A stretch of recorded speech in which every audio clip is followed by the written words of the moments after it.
గారిని కలిసి వారి వివాహానికి సంబంధించి ఎన్నో విషయాలు తెలుసుకుందాం. రెడ్ సోనా వివాహ బంధం. శ్రీనివాస్ గారు, మీరు ఈ ఫీల్డ్ లో ఎన్ని ఇయర్స్ నుంచి ఉన్నారు? నేను దాదాపు 12 ఇయర్స్ నుంచి. 12 ఇయర్స్. తను శుభాకాంక్షలు మూవీ అప్పుడు నేను డిగ్రీ. అసలు అప్పుడు అనుకున్నారా మీరు థియేటర్ లో రాశి గారి సినిమా చూస్తుంటే నేను ఈవెంట్ పెళ్లి చేసుకుంటాను అని? అసలు అనుకోం కదండి, అసలు తాకేలా వస్తుంది అసలు రాదు కదా, సినిమా ఇండస్ట్రీకి వస్తాను కూడా అనుకోలే.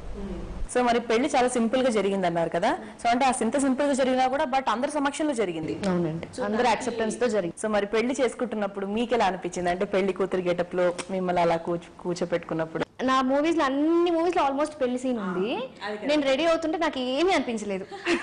అది కరెక్టే లేండి. బట్ ఇన్ఫాక్ట్ ఏంటంటే నేను మేకప్ వేసుకోలేదు అస్సలు, నాట్ ఈవెన్ లిప్స్టిక్. బట్ సూత్రాలు కట్టేటప్పుడు మాత్రం ఒకలాగా అనిపించింది.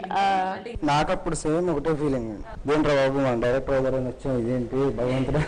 అప్పుడే ఉన్నారు ఏమండి నేను అసోసియేట్ కదా, అంటే నాకు కూడా ఒక పొజిషన్ కావాలి, అట్లీస్ట్ ఒక సినిమా డైరెక్షన్ చేసి పెళ్లి చేసుకుందామా అంటే సమస్య లేదు, ఇప్పుడే చేసుకున్నాను. నేను అందుకనే అండి పెళ్లి కూడా సింపుల్ గా చేసుకున్నాను. బట్ ఈ విషయం తెలిసి చాలా మంది షాక్ అయింటారు. సో మ్యారేజ్ తర్వాత త్రూ ఫోన్ ఒక ఫిల్మ్ మ్యాగజైన్ కి చెప్పాను నేను, ఇలా నాకు మ్యారేజ్ అయింది, లవ్ మ్యారేజ్ చేసుకున్నాను అంటే అప్పుడు ఆ మ్యాగజైన్ లో వచ్చింది ఇష్టమైన వ్యక్తిని పెళ్లి చేసుకున్న రాసి అని, విత్ ఫోటో లైక్ ఇక్కడ బింది అది పెట్టుకొని పడింది. సో అలా తెలుసు బయటికి. ఆ తర్వాత మేము చిలుకూరు వెళ్ళామండి టెంపుల్ కి. అప్పుడు వెళ్ళినప్పుడు కూడా పసుపు తాడు ఉంది నాకు. మ్యారేజ్ అయిపోయిందా అక్కడ కొత్తలో పసుపు తాడు ఉంది, రాసి స్మెల్ పసుపు తాడు ఉంది ఇట్లా. అప్పుడప్పుడే తెలుసు.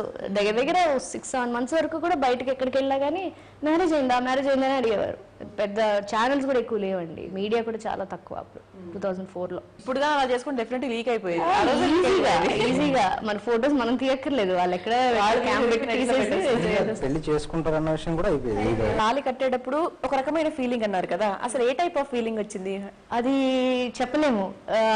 ఒక రకమైన thrill feeling. Like you know movies చేస్తున్నప్పుడు మనం వాంటెడ్ గా ఎక్స్ప్రెషన్ ఇస్తాం కదా, ఆ ఎక్స్ప్రెషన్ వాంటెడ్ గా ఆటోమేటిక్ గా వచ్చేస్తుంది మనకి. కన్ఫ్యూజన్ తను అడుగుతుంటున్నాం, 3 ముళ్ళు వేసాను 4 ముళ్ళు వేసాను. ఫస్ట్ 2 మనకి ఒక్కొక్క సూత్రం కడతారు కదా, మనకి ఒక సూత్రం బాగానే కట్టారు, రెండోది 4 ముళ్ళు వేసారంట. పంతుని దగ్గరికి వెళ్ళేది అడుగుతున్నారు, ఏంట్రా ఏమడిగా అంటే 4 ముళ్ళు వేసాను, 4 ముళ్ళు వేస్తే పర్వాలేదా అని అడిగాను. ఎందుకంటే టెన్షన్ జనం. పంతులు అన్నారంట 3కి తక్కువ వేయకూడదు బాబు, 3 తర్వాత ఎన్ని వేసినా పర్వాలేదు. సో మరి జీలకర్ర బెల్లం పెట్టినప్పుడు ఎలా ఉండింది? జీలకర్ర బెల్లం అప్పటి వరకు మనం చూసుకోరు కదా, ఫేస్ టు ఫేస్ తెర ఉంటుంది. ఇక్కడ నేనే ఆయన చూసి ఆయన నన్ను చూస్తే కదా, ఆయన ఇట్లానే ఉన్నారు. అది ఇప్పుడు చూసుకుంటుంటే నవ్వు వస్తుంటది ఆ ఫొటోస్ అవి. So we enjoyed a lot. రెడ్ సోనా వివాహ బంధం విరామం.